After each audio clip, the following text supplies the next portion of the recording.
So good morning, everyone, and welcome to our webinar. We have the lovely Sara Hodges here this morning. Just a quick background, I'm Eller Malchuk with Jumpstart Foundry, and this is going to be a webinar on entrepreneurial self-care. We have Sara Hodges joining us. She is in Grand Rapids this morning. She's going to be talking a lot about how entrepreneurs and founders can care for themselves, particularly through the rough stages of getting things off the ground as a startup. Sara has lots of experience, over 10 years of experience in this space as a executive and self-coach. She started her career in New York and moved back to the Midwest. How many years ago, Sara? Just last year. Been here a little over a year. Yep. Yeah, so she's been working with lots of founders, particularly in the healthcare and biotech space. So has great experience in this. Just want to say we really wanted to start the year off, start 2020 off, focused on self-care. It's something that we talked a lot about with our founders, most recently at our Founders Summit, where, if you're not taking care of yourself, you can't really take care of your company. And something that as an early stage investor, I think about a lot is making sure our founders are taking care of themselves. Because if they're not, then I worry about the company and how things are going to go. It's fundamental that founders put themselves at the center and their health and well-being at the center of what they're doing. So without further ado, I'm going to let Sara take it away. Some quick just logistics for the meeting. Everyone that is attending, you will be able to submit questions through the chat feature. We're not going to be using the Q&A feature. Instead, we'll be using the chat feature that you can access at the bottom of your screen. We'll be recording this webinar and sending it out afterwards. It should last, your presentation should last around 25, 30 minutes or so, maybe less. Sure. Depends on how fast I talk. And we'll be able to, again, open it up for questions at the end. So, Sara, I'm going to go off video and on mute and let you present and take it from here. Cool. Sounds good. Okay. Let me share my screen here. So I'm Sara Hodges. I run Hodges Coaching. Executive Solutions is my tagline. Very snazzy. And I, met with Josh actually from Jumpstart, and he got me connected with Eller. And we've been talking about doing a webinar series for a while, and decided to do one on self-care to kick off the new year. So when we decided on self-care, I was like, yeah, sure, let's do this. And then I was like, no, because this is a really it's a hard topic. It's kind of a charged word. Like everyone has a different idea of what self-care means. Some people are like, oh, it's baths and copious amounts of chocolate, which is really self-indulgence, but can be self-care. Self-care right now for me is the fact that I'm wearing pajama pants and a quilt over my lap right now because I'm in my home office. So I'm just enjoying a little bit of self-care to soothe myself while I'm doing this very exciting presentation for all of you. And some people think that self-care is like, I'm going to get up and run a mile every morning, which is awesome, or I'm going to cook meals for myself every night. But self-care for founders is really challenging because I work with a lot of you guys and you are a busy bunch. So let's just get started with the agenda today. We're going to go over stress because stress and self-care kind of go hand in hand. Then we're going to go over self-care and some specific tools that I have for you to get started on it. We're going to review and discuss. And I want to remind you that today is part of different webinars. So we're going to get very specific on something that's you can introduce to your life. It's really easy, where next time we'll talk more about self-care for leadership and self-care for making more money and finding investors. Okay. So kind of to delineate the whole focus of today, it's important to remember that startup success is a marathon and it's not a sprint. You guys are in this for the long game. So how do you reach the finish line with your health and your relationships intact? I cannot tell you of how many stories I've heard where shortly before the IPO, the founder gets a divorce or has a heart attack, or, and like Eller was saying earlier, when you, have a startup that you're invested in that founder as well. I just talked to a VC yesterday who was discussing a startup that he was invested in. He's like, the founder is so unhealthy and they're not interested in giving the startup any more money because they don't know how long the founder will last, quite frankly, or if they can get to that finish line with their health intact. But here's the problem, which I mentioned earlier. You have no time. A lot of you guys are working 12 hours a day or more. You guys are like, time for self-care. Like, I don't even get, it's like 8 hours of sleep a night, try 5. They're like, is self-care, a caffeine IV? I'm sure there's a startup for that actually. But like, can I get an IV with caffeine into my body? Because that really feels like self-care to me. Like whatever is going to help me get through the day. You guys have no time. So that's a big problem for me too, right? Is when I'm creating this presentation, it's like, how do I give you tips and tricks for self-care when you are maxed out? So when you're maxed out, obviously you're experiencing a lot of stress. So let's go over some stress basics. And I'm about to say something that might blow your mind a little bit, is very revolutionary, okay? I'm gonna say something crazy because stress is a very charged word. Stress is good. Stress is actually a really, really good thing. Stress is why we are alive today. It is responsible for human survival in many ways. You guys are familiar with the fight or flight. If you're being chased by a lion, you want to be able to fight back or probably run really, really fast, right? The thing is, we're not really chased by a lot of lions anymore. But stress is still good because intentional stress, taking on stress intentionally with a purpose, is how we learn and grow. Weightlifting, is an example. You're taking on stress on your body and your muscle's going to grow over time. Or when you're learning new ideas, that's essentially a stress on your brain and you're going to grow over time. Starting a company is definitely a stress where you're going to intentionally grow over time.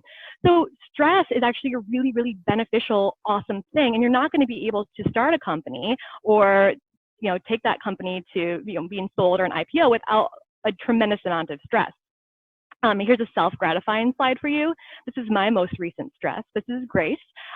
She was born September 29th, so she's 3.5 months old. And this was stressful, right? But also a very good stress. Love her to death. Definitely would have benefited from a caffeine IV at that point. My diet was primarily Cheetos. So, but Grace is was an amazing stress that I would do 100 times over again. So stress is good. Chronic stress is what's bad. Chronic stress is right when that stress is just continuing over and over and over again, and we're not getting any relief from it. And chronic stress over time causes pathology in the body, which I'm sure a lot of you are familiar with, but it also causes pathology in the brain. We know from neuroplasticity that your brain will change over time to actually be more reactive to stress. You can see hypertrophy of the amygdala, for example. So chronic stress is what you do not want. And so on that same vein of talking about the brain, which is what I'm the most interested in when it comes to stress. When we are in fight or flight, when we're experiencing chronic stress, most of the energy is going to the lizard brain and the mammal system. So it's down in the brain stem. It's our more primitive brains, okay? It is difficult to fully utilize your neocortex where you do, where you have creativity and imagination and problem solving, and to fully utilize that prefrontal cortex. So if you are in chronic stress, okay, you are not bringing your most efficient brain to your startup. And that's a problem that we want to solve for. So here are some of the success skills that you need for a startup that also utilize higher brain function. We're talking critical thinking, making sound decisions. Emotional regulation is huge. When you're under chronic stress, you're going to be very reactive, and that's not going to be good for the people who work for you or for your investors. You want to be able to have clear communication and outline the next steps for your staff and make sure everybody understands what your plan is. You want to be able to reason, rationalize, socially engage with the investors that you're speaking with. You want to have mental clarity. I know a lot of people who are overstressed will complain of brain fog or the inability to focus. They will complain of low energy. Creativity is going to be out the window if you have no energy and you can't focus, and you will struggle with logic, deeply connecting with another person and taking risks. And startup is a risky business. So literally all of the things that you need to be successful in your startup, because of how your brain changes under chronic stress, it's sabotaged. Really, chronic stress hijacks your brain. I think that's kind of the takeaway here from Stress 101. So how do we avoid chronic stress?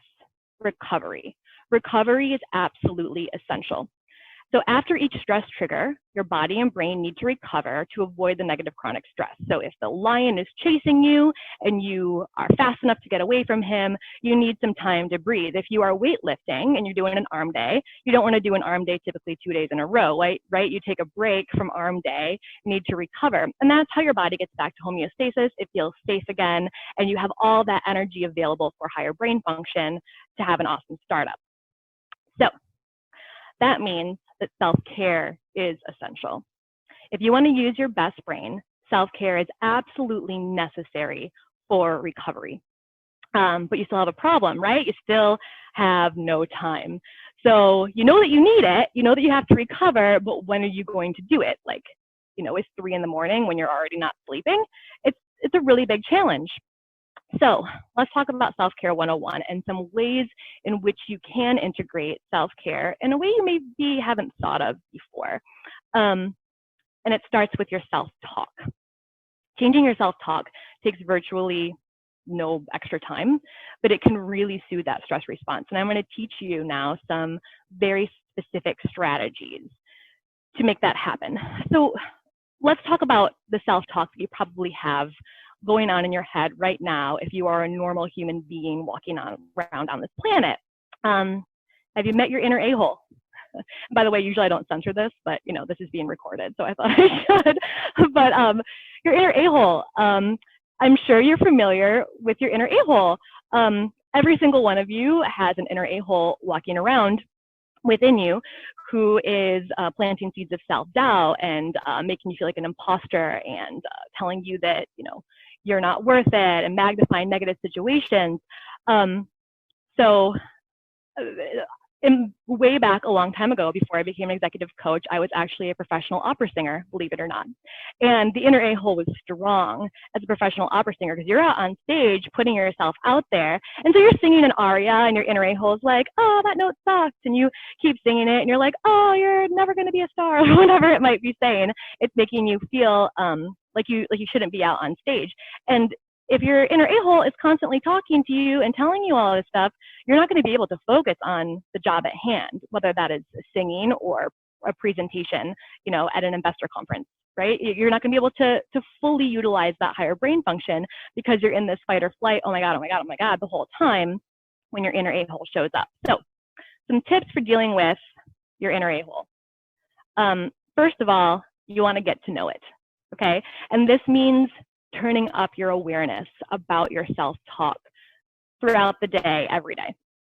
So some things to pay attention for. Your inner a-hole is probably talking to you all day long. It is a major cause of chronic stress, primarily emotional and decision-making stress. And there are a few of you right now who may be like, I don't think I have an inner a-hole, because you may not even notice it. It's so pervasive and it's been part of your life for such a long time that you may be like, I'm not, but I guarantee you when you walk away from here today and you start, paying a little bit more attention to it, you'll be like, wow, it shows up a lot. And it does for pretty much everybody. So what kind of things does it say? Here's just a few of innumerable nasty things that the inner a-hole can say to you. It can predict catastrophic futures, right? I'm going to go bankrupt.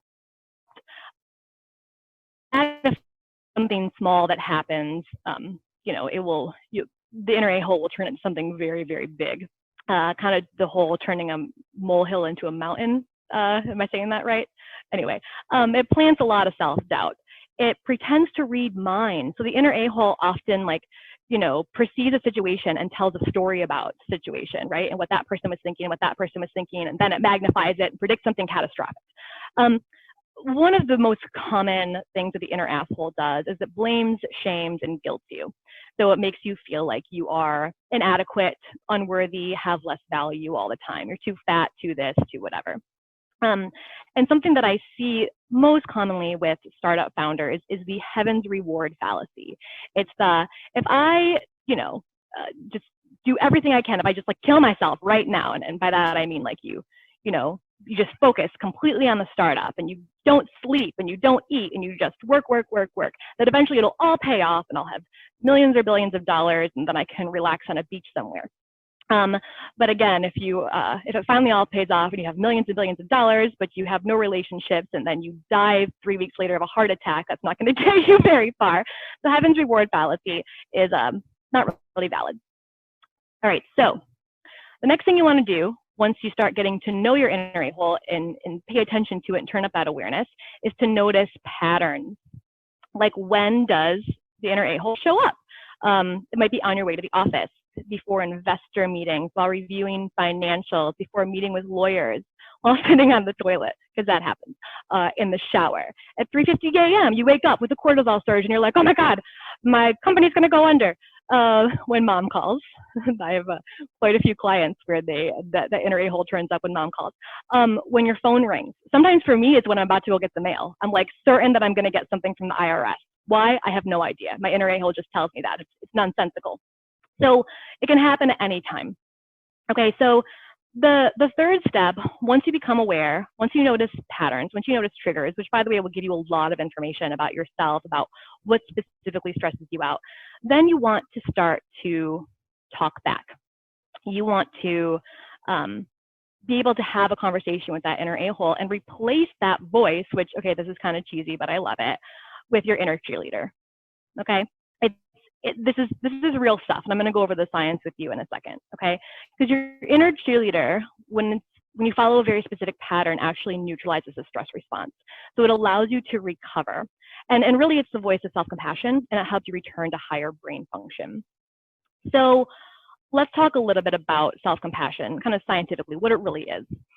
Dr. Kristen Neff was the pioneer researcher in self-compassion, and she realized that there are basically 3 elements to self-compassion. So it's really a practice with 3 specific parts. One is self-kindness, understanding and not punishment. Another is a sense of common humanity, like this is normal. And then mindfulness. I call it labeling the emotion without exaggerating or ignoring it.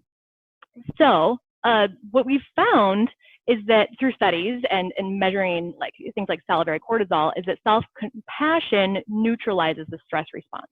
This is really, really cool because this is basically self-care that doesn't take any extra time. You're just replacing, negative thoughts with more positive ones. I don't want to make it that black and white, but to make it easier. And what they found, it looks like this is a little bit covering my slide here, but basically reduces cortisol levels and promotes physiological well-being. It reduces physiological stress and it protects against the negative physiological effects of chronic stress. So self-compassion neutralizes the stress response and then is a buffer for future stress triggers. And that's really, really powerful when you have no extra time to take a bath or go for a run or whatever that may be. And then paradoxically, you know what I mean? Self-compassion is a motivator. This is really cool. So it actually motivates you to improve personal weaknesses. It reduces fear of failure and improves coping strategies, and it helps you bounce back from failures and regrets. And this makes a lot of sense, right? Because if it neutralizes the stress response and it allows you to use higher brain function, you can go out and intentionally take on stress because you have then recovered, right? So it's really cool because I've noticed when I've been coaching clients who are just beating themselves up. I was coaching a very, very prominent financial advisor. He's the head of the entire financial firm and advisement firm, and he was beating himself up because they were so great that he became kind of complacent about prospecting and finding new assets under management. And I just asked him, like, how can you give yourself a break? And he kind of walked through that self-compassion process with me. And immediately, right after he gave himself a break, he got a surge of a ton of amazing ideas to bring in new assets and who to contact and what to say. And I've seen this time and time and time again with executives who've been beating themselves up. Once they apply this, they just get a surge of amazing ideas and insights. So I'm hoping that that happens for you guys as well. So here's how I break down self-compassion and how I use it as the voice of the self-cheerleader to respond to that inner a-hole. And I go through these 3 steps in order. So the first one is like, what emotion do I feel? And that's the mindfulness piece. And we want to label it as accurately as possible. And then, is it normal to feel this way? You know, most people say yes. And the self-kindness piece is a little more challenging for people, and it's what do I need? And sometimes the self-kindness piece can be like, I need to reframe, or I need to just feel some gratitude right now. Or it can be like, I need to take a walk, and I need to take a break. I need to go get a cup of coffee. I need to, whatever that may be. And that's where the self-care piece often comes in. So this change in self-talk can then turn into actual physical manifestations of self-care. So here's some examples. And this is kind of hard to see. You know, I'm really nervous to meet with this investor because this could be a game changer for my startup. I know it's normal to feel this way. I guess if it doesn't work out, there will be other investors down the line. So, you know, kind of compassionate. You're not saying, oh, no, this is the only chance. You're reframing a little bit and zooming out and looking at the situation through a bigger lens. That's the self-kindness piece. So, you know, the next example is I'm really frustrated. There's the labeling with my CFO who's always blocking my awesome new ideas. I see this a lot. I know it's normal, so there's the normalizing piece, to have conflict because we have different strengths. I guess I'm grateful. There's the self-kindness piece, the normalization piece and the self-kindness piece. I guess I'm grateful that he keeps me in check. So here's just a couple of examples about how we can use that inner cheerleader to talk back to that inner a-hole, using self-compassion to neutralize the stress response to then access higher brain function. And again, this takes virtually no extra time. It's just a practice that you have going on in your head. So it's a really, really great way to self-care when you're a busy executive. So again, the startup success skills that you guys rely on for success, critical thinking, decision-making, these are all higher brain function skills. And in order to be able to access them, you have to recover from stress.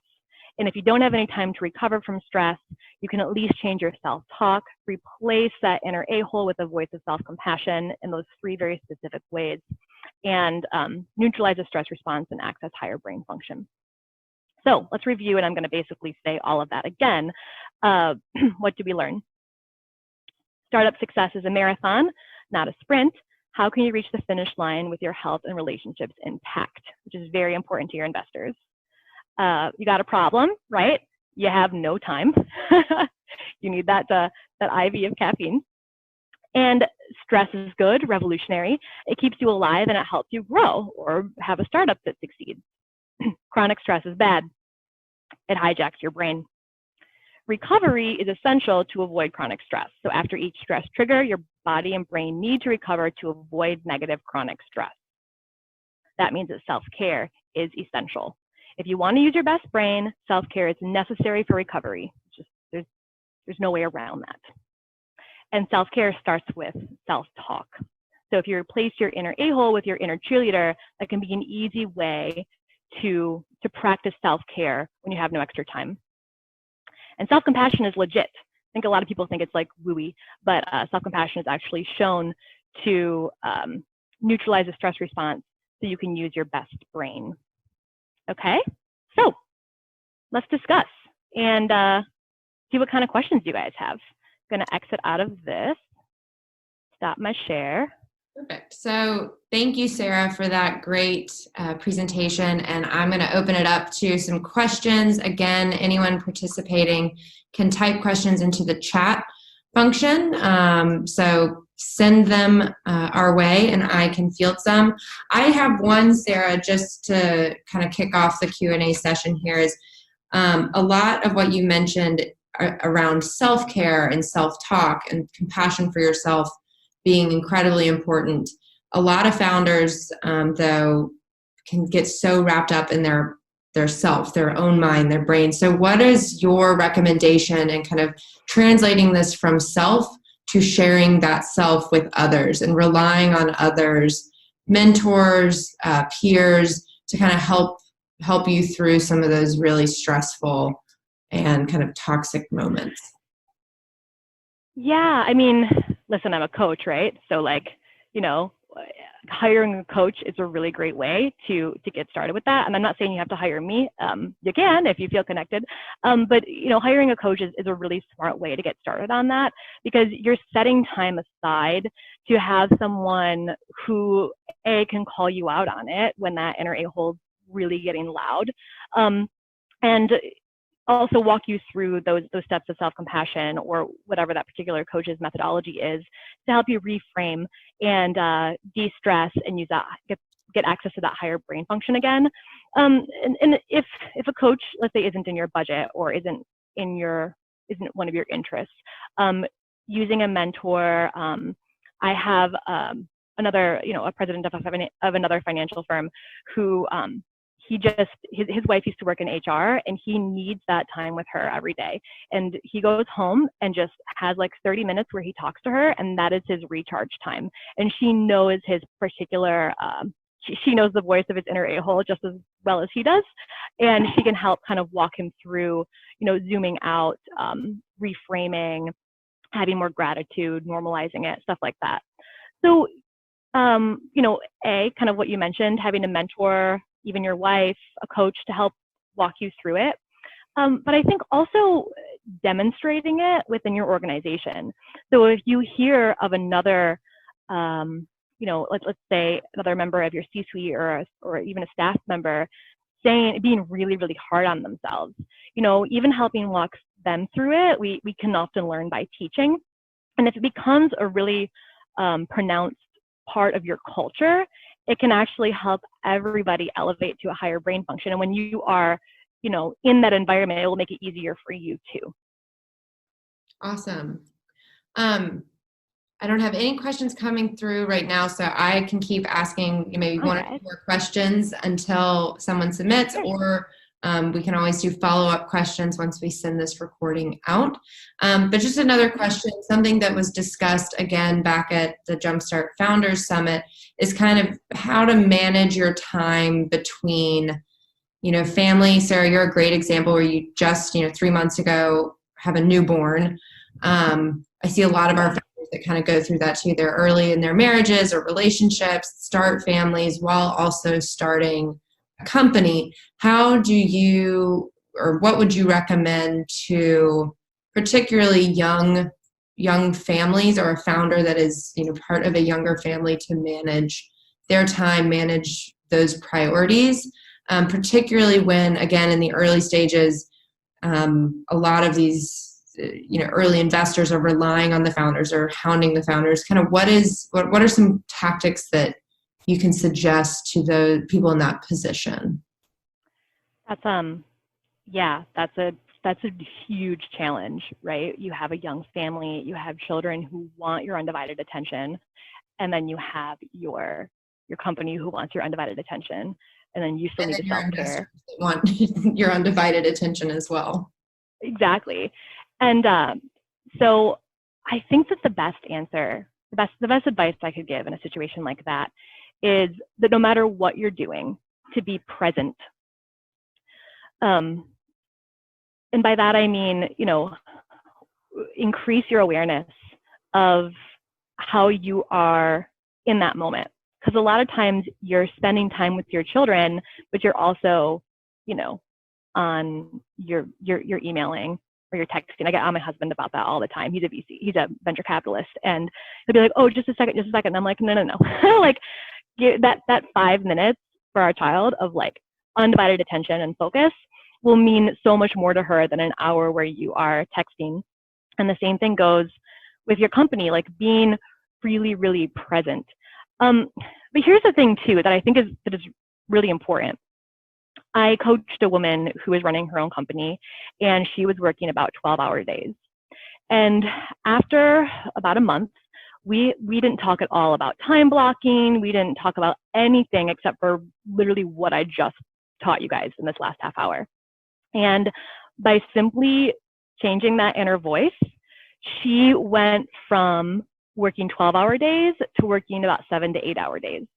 And it was because of the fact that since she was able to utilize higher brain function and stop beating her up about stupid shit all day long, she was able to be more efficient, right? She was able to focus more throughout the day. So when she could turn off that inner a-hole, she was able to really, really focus and be present on what she was doing, get it done way faster, and then had more time for her family. So on either end, being really present and then applying what we just talked about can go a really long way. Awesome. Well, great. Well, I will jump back in just to say thank you, Sara, for this great presentation. Again, I can't help but iterate the importance of self-care. As a VC, Jumpstart Foundry is really invested in the health and well-being of our founders and making sure that they're putting their mental health, their physical health first. As a healthcare investor, that's kind of a no-brainer for us. And so again, to kick off 2020, I encourage any founder that sees this presentation or watches the video to really put yourself at the center, take this chance in the new year to reflect on what you're doing, your mindfulness techniques, ways that you can improve self-care for yourself and how it can improve your company and results and make your investors more confident in what you are building. So with that, I thank everyone for joining. We're wrapping up here just at kind of 35 minutes, so perfect time. Again, we'll send out this recording so everyone can have access to it later on. Feel free to send us questions, send them to Jumpstart. I'll send out an email with Sara's contact information as well at the end of this presentation, and I hope everyone has a very healthy and happy 2020. So thank you and Happy New Year. Thanks for joining, everybody. Bye. Bye.